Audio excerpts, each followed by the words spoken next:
Bagus. Bagus. Kok coba kok ngomong la ilaha illallah. Coba. La ilaha illallah. Allahumma aktim. Allahumma aktim lana bil islami. Baik, salam, selamat pagi buat kita sekalian. Bapak Ibu yang dikasihi Tuhan, kiranya Allah Tritunggal menyertai dan terus melindungi, menjaga kita dari segala macam jenis mara bahaya. Ya, di kesempatan ini saya ingin mengucapkan turut berduka cita yang sedalam-dalamnya atas meninggalnya saudara kita yang kita kasihi, saudara Agus Tan. Rasanya tidak asing bagi kita sebagai orang Kristen maupun orang Muslim yang mungkin sering aktif di media sosial. Kita akan lihat tentang Agus Tan, bagaimana beliau yang dulunya Kristen sekarang sampai meninggalnya sudah menjadi mualaf, dan konon katanya beliau pernah menempuh pendidikan dan dilabeli gelar sarjana teologi. Tapi sayangnya beliau berpindah keyakinan dan sering menjadi kontroversi di dalam agama Muslim sendiri dan melakukan penghujatan, fitnah-fitnah yang membabi buta terhadap orang-orang Kristen. Dan saudara bisa melihat itu semuanya ada dan lengkap di YouTube channel saudara Agus Tan. Tapi sayangnya beberapa waktu lalu beliau meninggal dan masih menyisakan kontroversi khususnya bagi kita sebagai orang-orang Kristen. Nah, kita akan melihat bagaimana beliau di akhir hidupnya dan sampai beliau meninggal. Lana bil islami. Lana bil imani. Lana bi husnil khotimati. Lana bi husnil khotimati. Lana bi husnil khotimati. Lana bi husnil. Ya. Asyhadu alla ilaha illallah wa asyhadu anna Muhammad Rasulullah. Kondisi Koko sebentar lagi masuk ICU, otak Koko sebelah kiri tergenang darah. Koko harus ikhlas, ini cara Allah gugurkan dosa. Kalaupun Koko harus dipanggil Allah, harus siap. Kalaupun Allah panggil Koko sekarang juga harus siap. Ya. Janganlah sekali-sekali Koko mati kecuali dalam keadaan Islam. Saya pastikan Koko Islam. Saya nggak tahu umur kapan, bisa juga saya duluan, tapi kondisi Koko udah kritis. Setengah otak Koko sudah tergenang darah. Assalamualaikum warahmatullahi wabarakatuh. Kondisi Agus Tan, Pak Agus Tan sekarang kritis. Ya, sekali lagi kita turut berduka cita untuk Agus Tan dan kiranya keluarga juga diberikan kekuatan. Terakhir kali saya melihat video beliau itu menghujat, menghina Alkitab orang Kristen. Beliau pernah menaruh Alkitab di dalam pantatnya sambil mengolok-olok. Apa yang akan terjadi kalau saya lakukan seperti ini? Lalu dia taruh Alkitab di pantatnya.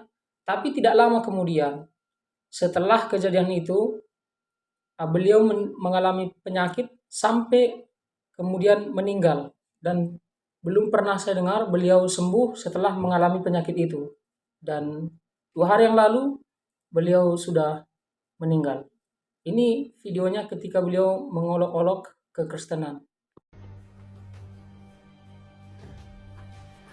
Kita lihat apakah dalam sebulan saya akan mati.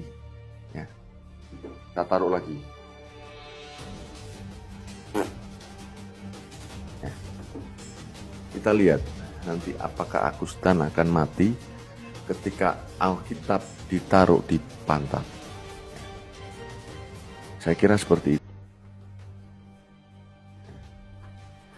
Kita lihat apakah dalam sebulan saya akan mati. Ya. Kita tes ya. Gus, kalau nantang Tuhan, minimal badan kamu sehat dan gemuk sedikitlah. Supaya kalau Tuhan remas batang lehermu, gak kerasa seperti meremas kayu kering. Sebenarnya saya emosi melihat video Anda.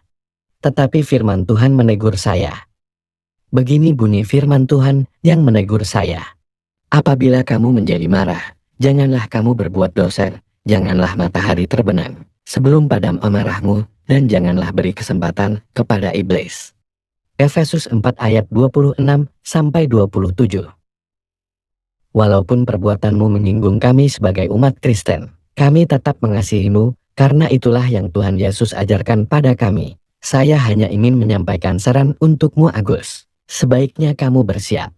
Karena sebentar lagi murka Allah yang kami sembah di dalam Yesus Kristus akan menimpamu. Kalau bisa siapkanlah papan, pesanlah tenda, dan sampaikanlah kepada kerabatmu, agar segera mungkin memesan karangan bunga sebagai ucapan turut berduka cita. Karena sesungguhnya yang kau tantang adalah Dia, yang berkuasa memberi nyawa, dan juga berkuasa mencabut nyawa. Dialah Yesus Kristus yang firman-Nya kau letakkan di pantatmu. Bersiaplah menanggung semua akibat perbuatanmu. Hanya ada satu cara agar kau selamat dari malapetaka.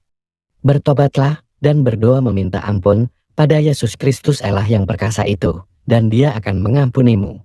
Tetapi jika engkau mengeraskan hatimu, maka bersiaplah untuk menerima ganjaran Tuhan Yesus Kristus. Dia sendiri yang akan berperkara dengan engkau. Sebagai orang Kristen, saya juga akan berdoa semoga Tuhan Yesus mau mengampunimu. Sehat selalu Agus. Tuhan Yesus memberkatimu. Dari video-video tersebut yang sudah saya paparkan tadi, setidaknya kita mendapat dua pelajaran penting. Pertama, bahwa kalau kita punya keyakinan, maka belajarlah dengan keyakinan kita semaksimal mungkin, dengan sungguh-sungguh, dengan teliti, dengan baik. Kalau kita punya keyakinan, percaya terhadap satu agama, belajar sungguh-sungguh dengan maksimal, dengan teliti, dengan baik, sesuai dengan kaidah-kaidah yang harusnya diterapkan di dalam ilmu teologi. Nah, itu yang tidak dilakukan oleh Augustan. Sayangnya beliau sudah meninggal. Kalaulah dulu beliau belajar tentang teologi Kristen dengan baik, dengan benar, saya tidak yakin kalau beliau akan berpindah agama, apalagi menjadi penghina kekristenan, karena kekristenan sendiri mengajarkan apa yang diajarkan oleh Yesus, bahwa harus mengasihi. Bahkan musuh sendiri pun harus dikasihi.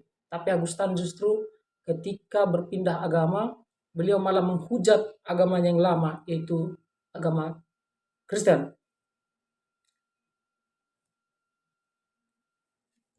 Yang kedua adalah, kalau kita punya agama tapi tidak mempunyai pengajaran yang memastikan kita kemana kita setelah meninggalkan dunia ini, maka saudara cepat bertobat dan datang kepada kekristenan, karena di dalam agama Kristen diajarkan bahwa ada kepastian keselamatan setelah mengalami kematian.